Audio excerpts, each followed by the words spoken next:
أعوذ بالله من الشيطان الرجيم. بسم الله الرحمن الرحيم.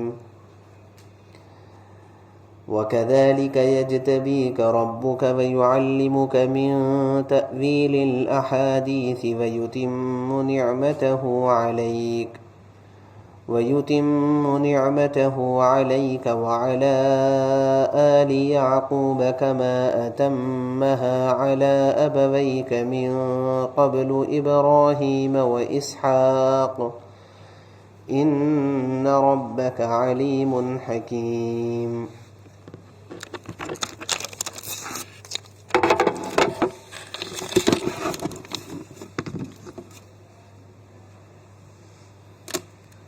اور اسی طرح تمہارا رب تمہارا انتخاب کر لے گا اور تمہیں مختلف باتوں کا صحیح مطلب نکالنا سکھائے گا اور اپنی نعمت کو تم پر مکمل کرے گا، اور تمہارے آل یعنی یعقوب علیہ السلام کی آل پر جیسا کہ اس نے نعمت کو مکمل کیا ہے تمہارے دونوں والد ابراہیم اور اسحاق علیہم السلام پر اس سے پہلے، بے شک تمہارا رب خوب جاننے والا اور حکمت والا ہے۔ گزشتہ بات یہ عرض کی گئی تھی کہ اس آیت مبارکہ میں حضرت یعقوب علیہ السلام نے حضرت یوسف علیہ السلام کو جو اشارے دیے ہیں اگلے زمانوں کے سلسلے میں، تو وہ 3 قسم کے اشارے دیے۔ ایک تو فرمایا یجتبیک ربک، دوسرا فرمایا یعلمک من تأویل الاحادیث، اور تیسری بات ارشاد فرمائی ہے یتم نعمتہ علیک وعلی آل یعقوب، کہ حضرت یوسف علیہ السلام کے فیوچر کے سلسلے میں جو گویا کہ برائٹنس تھا اور بہت واضح اور بہت روشن آپ کا مستقبل تھا، تو وہ کتنا روشن ہوگا اس کو سمجھانے کے لیے یہ 3 الفاظ استعمال کیے گئے، جن میں یجتبی کا ربک کا مطلب کیا تھا تفصیل سے بات آئی ہے، ایسے ہی یعلمک من تأویل الاحادیث کا مطلب کیا ہے تفصیل سے اس سلسلے میں بھی بات گزر چکی ہے۔ تیسری بات ہے یتم نعمتہ علیک۔ اس کو سمجھنے کے لیے ایک دوسری آیت کی کچھ تفسیر ہم پہلے سمجھ لیں۔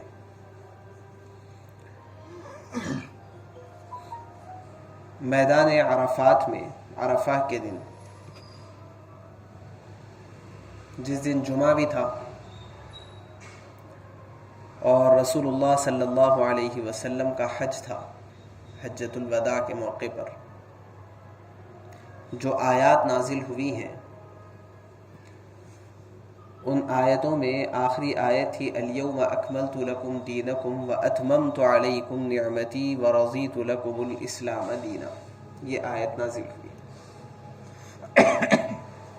تو اس آیت میں بھی وَأَتْمَمْتُ عَلَيْكُمْ نِعْمَتِي کا لفظ آیا ہے، جیسے ابھی پڑھی گئی آیت میں سورہ یوسف کی وَيُتِمُّ نِعْمَتَهُ عَلَيْكَ کا لفظ آیا ہے۔ اس آیت میں جو سورہ مائدہ میں ہے اور جو سن 10 ہجری میں بالکل اخیر وقت میں نازل ہوئی ہے، اور مفسرین کی تحقیق کے مطابق احکام کی آیات اس کے بعد کچھ اور نازل نہیں ہوئی، احکام میں سب سے آخری آیت وہی تھی جس میں اللہ نے اس بات کی بشارت دی ہے، ایک مژدہ اور ایک خوشخبری سنائی ہے مسلمانوں کو، امت محمدیہ کو،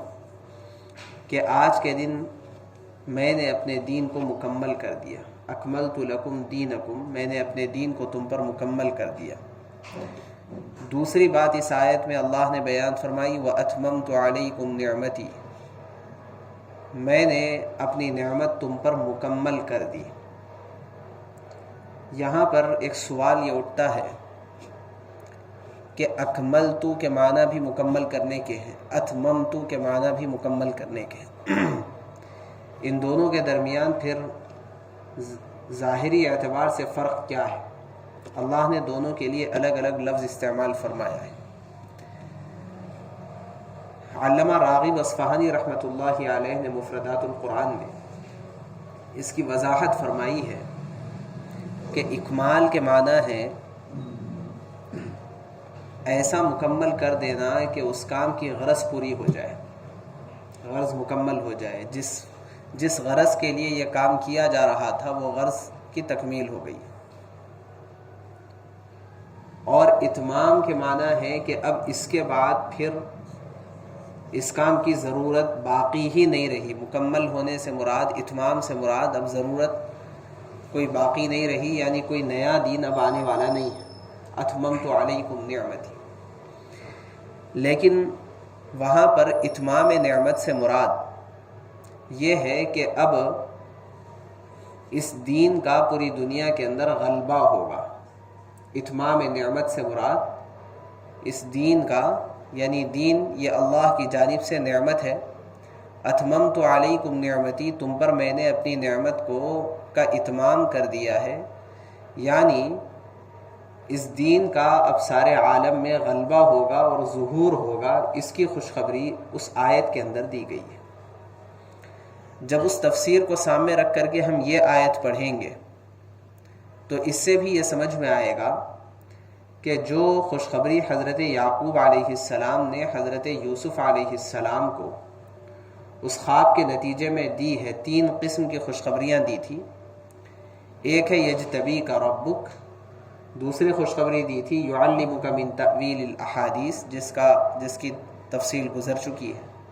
تیسری خوشخبری دی ہے یتم نعمتہ علیک، یعنی اللہ اپنی نعمت کو تم پر مکمل کرے گا، یعنی تمہیں اللہ تبارک و تعالی ملک میں اپنے دین اور اسلام اور اپنے مذہب کو لے کر کے اللہ تعالی غلبہ عطا کرے گا، غلبہ عطا کرے گا۔ تو یہ خوشخبری یعقوب علیہ السلام نے دی، اور یہ بھی فرمایا وعلی آل یعقوب، کہ وہ اپنی نعمت کو تم پر بھی مکمل کرے گا اور یعقوب علیہ السلام، یعقوب کی آل پر بھی مکمل کرے گا۔ مطلب یہ ہوا کہ یہ جو غلبہ ہوگا اور یہ جو ہے ظہور ہوگا اور بادشاہت سے فائدہ اٹھانے والی جو بات ہوگی وہ صرف تمہیں نہیں بلکہ آگے چل کر کے یعقوب کی دوسری اولاد یعنی تمہارے دیگر بھائیوں کو بھی اس کا فائدہ ہوگا۔ جیسے آگے جب واقعہ آئے گا تو ہم کو معلوم ہوگا اس میں کہ یوسف علیہ السلام نے اپنے پورے گھرانے کو بعد میں بلا لیا تھا اور وہ پورا رائل فیملی کی حیثیت سے وہاں پر پھر زندگی گزارنے لگے، جو کنعان کے ایک چھوٹے سے دیہات میں بہت غربت کی زندگی گزار رہے تھے،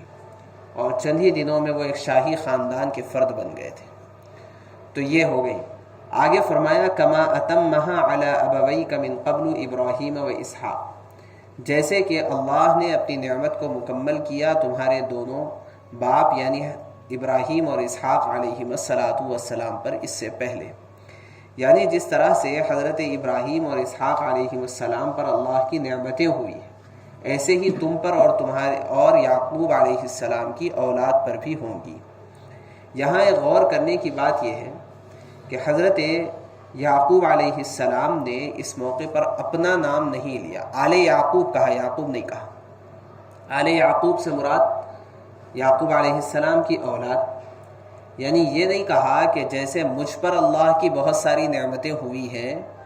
اور جیسے میرے دونوں والد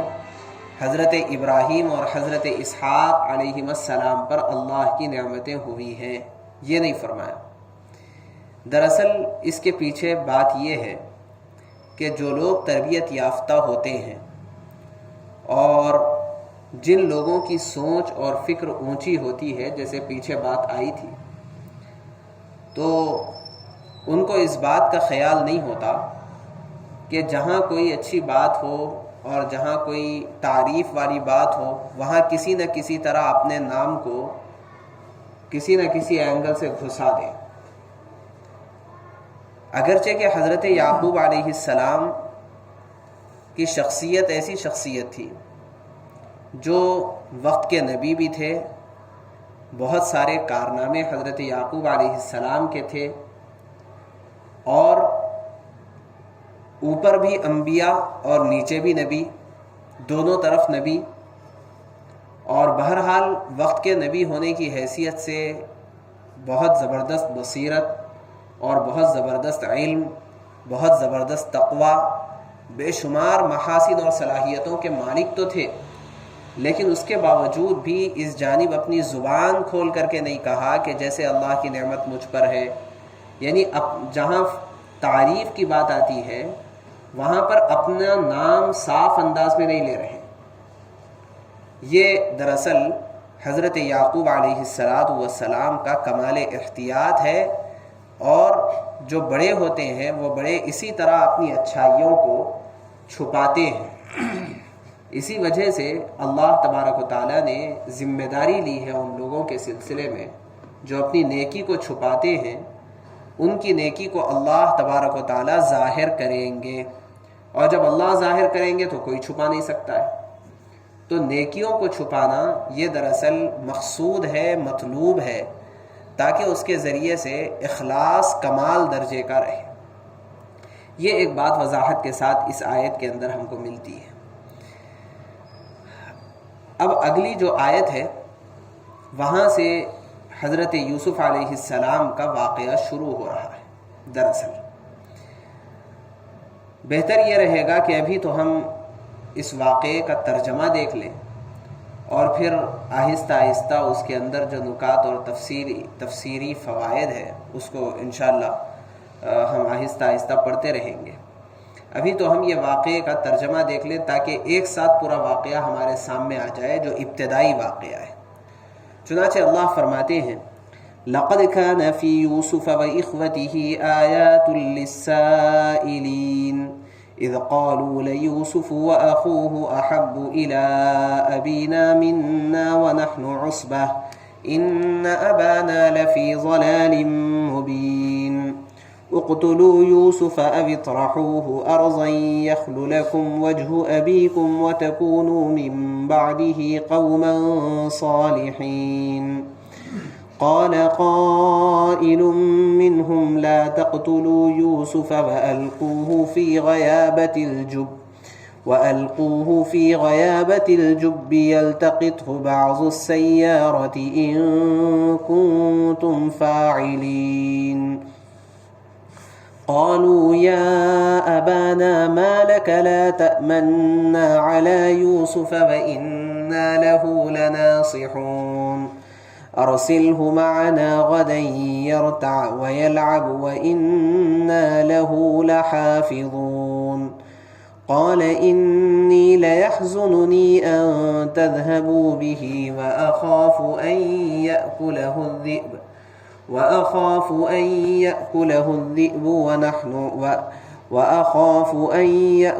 الذئب وأنتم عنه غافلون لقد كان في يوسف وإخوته آيات للسائلين حضرت یوسف علیہ السلام اور ان کے بھائیوں کے واقعے میں سوال کرنے والوں کے لیے بہت ساری نصیحت کی باتیں چھپی ہوئی ہیں۔ اذ قالوا لیوسف، جبکہ بھائیوں نے آ کر کے کہا تھا، لیوسف واخوہ احب الی ابینا منا، یعنی بھائیوں نے جب آپس میں اس بات کا مشورہ کیا کہ یوسف علیہ السلام اور یوسف اور ان کے بھائی، جن کا نام تفسیر کی کتابوں میں بنیامین آتا ہے، اور یہ دونوں ایک ماں سے تھے، اور بقیہ 10 بھائی دوسری ماں سے تھے۔ تو دیگر بھائیوں نے آپس میں مشورہ کیا لیوسف و اخوہ، کہ یوسف اور ان کے بھائی احب الی ابینا منا، ہمارے والد کی نظر میں ہم سے زیادہ محبوب ترین ہیں، ونحن عصبہ، حالانکہ ہم بھی ایک مضبوط جماعت ہے، لیکن والد صاحب کا رجحان ان کی طرف زیادہ ہے۔ ان ابانا لفی ضلال مبین، بے شک ہمارے والد بڑی غلطی کے اندر مبتلا ہے۔ ان لوگوں نے آپس میں یہ مشورہ کیا۔ اب رائے آنا شروع ہوئی کہ اب کیا کیا جائے یوسف علیہ السلام کو۔ تو اقتلوا یوسف، ایک رائے یہ آئی کہ یوسف کو قتل کر دو، او اطرحوہ، دوسری رائے آئی او اطرحوہ ارضا یخل لکم وجہ ابیکم، نہیں ان کو کوئی دور دراز علاقے میں لے جا کر کے پھینک دو، تو اس کا فائدہ کیا ہوگا، یخل لکم وجہ ابیکم، تمہارے والد کی توجہات تمہارے لیے خالص ہو جائے گی، وَتَكُونُوا مِن بَعْدِهِ قَوْمًا صَالِحِينَ، اور اس کے بعد تم ایک نیک قوم بن جاؤ، بعد میں توبہ اللہ کر لو۔ قَالَ قَائِلٌ مِّنْهُمْ، تو جب یہ مشورہ چل رہا تھا تو ایک کہنے والے نے کہا، جس پر فیصلہ ہو گیا، ان میں سے ایک کہنے والے نے کہا لا تقتلوا یوسف، یوسف کو قتل نہ کرو، وَأَلْقُوهُ فِي غَيَابَةِ الْجُبِّ، ایک کسی گہرے اندھیرے کنویں میں ڈال دو، تو ہوگا کیا، یلتقطہ بعض السیارہ، آنے جانے والے جو قافلے ہیں ان میں سے کوئی قافلہ ان کو اٹھا لے گا، اگر تم کچھ کرنا ہی چاہتے ہو تو ایسا کرو۔ قالوا یا ابانا ما لک لا تأمنا، تو یہاں پر فیصلہ ہو گیا اور یہ طے ہو گیا کہ اسی طرح کرنا ہے۔ اب اس کو انجام کیسے دیں گے، تو انہوں نے اس کے لیے واپس اپنے والد کے پاس وہ لوگ آئے اور آ کر کے کہنے لگے ابا جان مالک، آپ کو کیا ہو گیا، لا تأمنا علی یوسف، یوسف کے بارے میں آپ ہم پر کوئی بھروسہ ہی نہیں کرتے، وَإِنَّا لَهُ لَنَاصِحُونَ، اور ہم تو ان کے بہت خیر خواہ ہیں، آپ ہم پر بھروسہ ہی نہیں کرتے۔ ایسا کیجئے کہ ارسلہ معنا غدا، کل انہیں ہمارے ساتھ بھیجئے، یرتع ویلعب، کہ ہم بھاگیں گے، دوڑیں گے، کھیلیں گے، سیر و تفریح کریں گے، وَإِنَّا لَهُ لَحَافِظُونَ، اور ہم ان کی حفاظت کرنے والے ہیں۔ یہ والد سے ان لوگوں نے جا کر کے کہا، بھائیوں نے۔ تو اس وقت حضرت یعقوب علیہ السلام نے آگے فرمایا قال انی لیحزننی ان تذهبوا به، فرمایا بات اصل میں یہ ہے کہ تم انہیں لے جاؤ گے تو ان کا لے جانا مجھے غم میں ڈال دے گا، وَأَخَافُ أَن يَأْكُلَهُ الذِّئْبُ، اور مجھے خوف ہے اس بات کا کہ اسے کوئی بھیڑیا کھا جائے، اور تم غفلت میں رہو، اپنے کھیل کود میں رہو، اسے بھیڑیا کھا جائے، مجھے اس بات کا خوف ہے، اس لیے میں تمہارے ساتھ انہیں بھیجنا نہیں چاہتا۔ تو ان بھائیوں نے کہا لَإِنْ أَكَلَهُ الذِّئْبُ وَنَحْنُ عُصْبَةٌ إِنَّا إِذًا لَخَاسِرُونَ، کہ ہم ایک مضبوط جماعت کی شکل میں ہیں، اگر پھر بھی بھیڑیا اسے کھا جائے تو ہم تو بالکل گئے گزرے ہو جائیں گے، یعنی ہم اتنا بھی نہیں کر سکیں گے کیا، جیسا کہا جاتا ہے ہم سے اتنا بھی نہیں ہو سکتا کیا، ہم تو ایک پوری مضبوط جماعت ہے، ہمارے رہتے ہوئے بھیڑیا کیسے کھا جائے گا۔ گویا کہ تیقن دلانا چاہتے تھے، یقین دلانا چاہتے تھے کہ ہم پوری حفاظت کریں گے۔ فَلَمَّا ذَهَبُوا بِهِ وَأَجْمَعُوا أَن يَجْعَلُوهُ فِي غَيَابَةِ الْجُبِّ وَأَوْحَيْنَا إِلَيْهِ لَتُنَبِّئَنَّهُم بِأَمْرِهِمْ هَذَا وَهُمْ لَا يَشْعُرُونَ، چنانچہ پھر ہوا یہ کہ وہ لوگ حضرت یوسف علیہ السلام کو لے گئے، اور سب نے یہ طے کر ہی رکھا تھا کہ ان یجعلوہ فی غیابۃ الجب، ایک اندھیرے کنویں میں انہیں ڈال دیں گے، یہ سب نے طے کر ہی لیا تھا بلکہ انہوں نے ڈال دیا۔ وَأَوْحَيْنَا إِلَيْهِ، اللہ تبارک و تعالیٰ فرماتے ہیں ہم نے یوسف علیہ السلام کی جانب وحی بھیجی، لَتُنَبِّئَنَّهُم بِأَمْرِهِمْ هَذَا، کہ ایک وقت آئے گا جب تم ان سب کو جتلاؤ گے، ان سب کو بتلاؤ گے کہ ان لوگوں نے تمہارے ساتھ جو یہ گری ہوئی حرکت کی ہے، تم ان سب کو یہ بتلاؤ گے جو حرکت انہوں نے تمہارے ساتھ کی ہے، ایسا وقت آئے گا، وہم لا یشعرون، اور وہ انہیں اس بات کا کوئی پتہ بھی نہ ہوگا۔ یعنی ایک وقت ایسا آئے گا کہ جب تم کسی اونچے مقام پر پہنچ جاؤ گے اور یہ لوگ بالکل باشعور رہیں گے، اور تم ان کو یہ پوری بات اور اس واقعے کی پوری اطلاع تم خود دو گے۔ اللہ تبارک و تعالیٰ نے حضرت یوسف علیہ السلام کو اس طرح سے اطمینان دلایا، اور آگے اور بھی تفصیلی واقعہ ہے۔ ہم پہلے اس واقعے کے جو تفصیلی نکات ہے وہ تفصیلی نکات کو لے کے چلیں گے، اور آہستہ آہستہ پھر انشاءاللہ واقعہ آگے ہم چلاتے رہیں گے۔ ابھی آج تو اتنا ہی بس ہے۔ سبحان اللہ و بحمدہ، سبحانک اللہم و بحمدک۔